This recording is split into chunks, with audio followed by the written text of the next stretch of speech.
Sebenarnya itu bukan masalah berat atau tidak beratnya, tapi bicara masalah legowo atau tidak, begitu.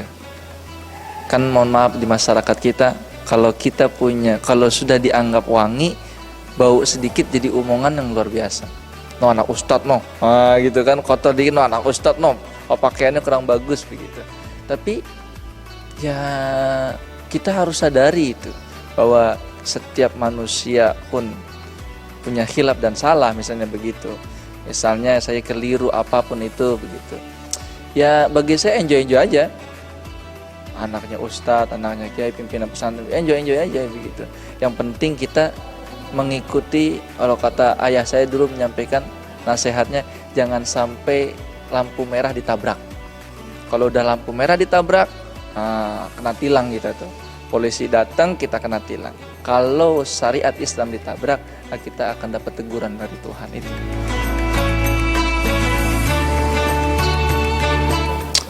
Justru itu malah sebuah apa ya?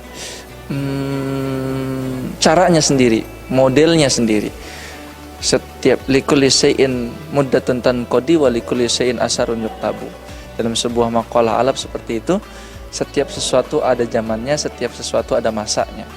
Ya kan? Orang jadi presiden nggak semuanya jadi lama jadi presiden, orang jadi raja juga nggak selamanya jadi raja, bahkan kita di dunia juga nggak selamanya hidup di alam dunia ini.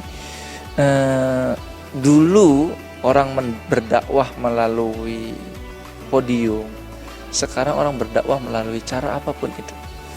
Melalui musik bisa berdakwah, melalui mengajar bisa berdakwah. Bahkan sekarang memang zamannya digital, ya itulah cara kita untuk berdakwah. Itu lebih pas, lebih kena, lebih mudah. Karena kalau kita berdakwah melalui podium, hanya yang datang saja. Tapi kalau kita berdakwah melalui media, semua orang pasti punya media. Semua orang pasti punya HP. Semua orang pasti punya sosmed. Dengan kita berdakwah melalui itu, mungkin gampang untuk diresap melalui mereka.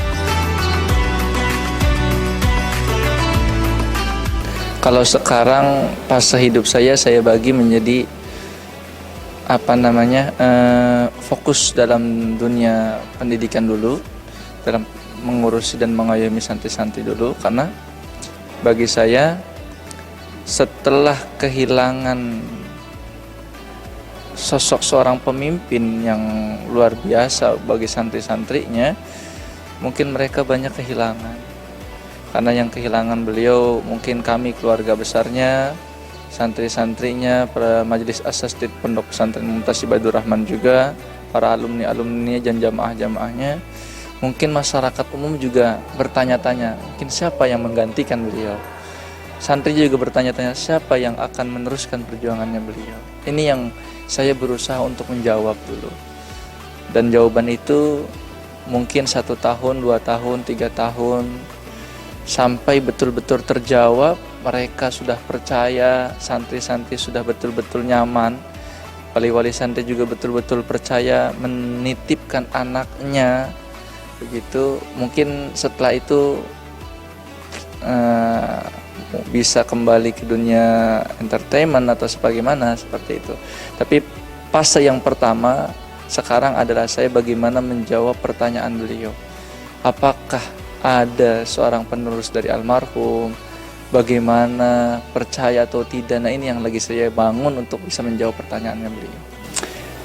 Ada sebagian job-job dakwah saya juga di luar sana, kayak kemarin bulan Maulid, alhamdulillah saya masih keluar masuk pondok pesantren gitu. Di sela-sela saya tidak sibuk mengajar, saya bisa keluar untuk memberikan tausiah di luar dengan masyarakat, memperkenalkan diri kepada masyarakat halayak ramai bahwa ternyata ada loh sosok seorang pengganti daripada almarhum Kiai Cepot, dan ya mengalir sajalah.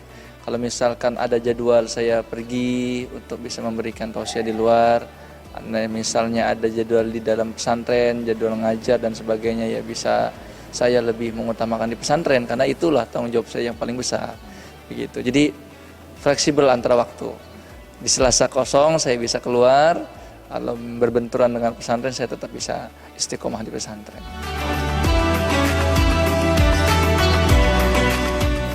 Alhamdulillah, nggak hanya di dalam daerah kita juga Jabodetabek, bahkan ada bulan lalu saya ke Palembang mengisi maulid di sana gitu. Lalu harusnya kemarin saya memberikan tausiah di Lampung ketika itu, tapi saya belum penuhi undangannya karena pas lagi posisi di pondok pesantren pemulangan santri, jadinya tidak ideal ketika mereka santri pulang saya tidak ada gitu. Mungkin ketika itu wali santri pengen ketemu dengan saya, memberikan aspirasinya, curhat dan sebagainya tentang pondok pesantren ini, ya saya harus standby di pondok pesantren. Akhirnya saya tidak penuhi undangan mereka. Kalau keluh kesah ya mungkin sama lah, karena saya dulu waktu SD saja sudah diajak oleh ayah saya dulu, ikut saya berangkat keluar kota, Palembang, Makassar, Jambi, sampai ke Bali dulu saya pernah berduet dengan beliau almarhum, apalagi dulu pas banget anget-angetnya keluar dari dai dulu itu.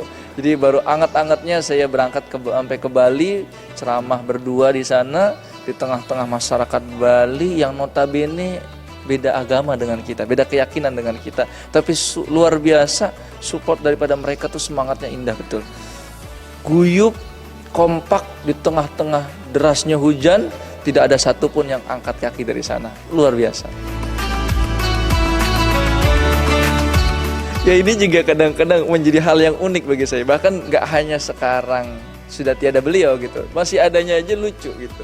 Ketika saya berdua misalnya berdampingan ceramah bareng sama ayah saya, ketika saya disuruh duluan, Faiz duluan gitu kan. Ketika saya sampaikan, banyak masyarakat yang bertanya heran-heran, oh ini siapa gitu kan. Oh siapa ini? Ternyata ketika saya jelaskan di atas podium gitu, saya adalah anaknya Kiai Cepot begini. Lu mereka masyarakat pada heran-heran loh, kok beda potongan kan begitu. Ini itu ya begitu, luar biasa. Kadang-kadang bahkan apa ya, kadang-kadang saya berangkat misalnya dakwah sama beliau di daerah-daerah gitu, masuk misalnya diterima sama panitia itu, saya kadang-kadang tidak diacuhkan lah begitu, diacuhkan. Pak mohon maaf ini ruangan khusus Pak Kiai katanya gitu. Loh saya anaknya, kata saya anak dalam arti saya anaknya. Terus saya sampaikan saya putranya beliau. Terus kata panitianya, yang bener ini panitianya kok beda banget gitu.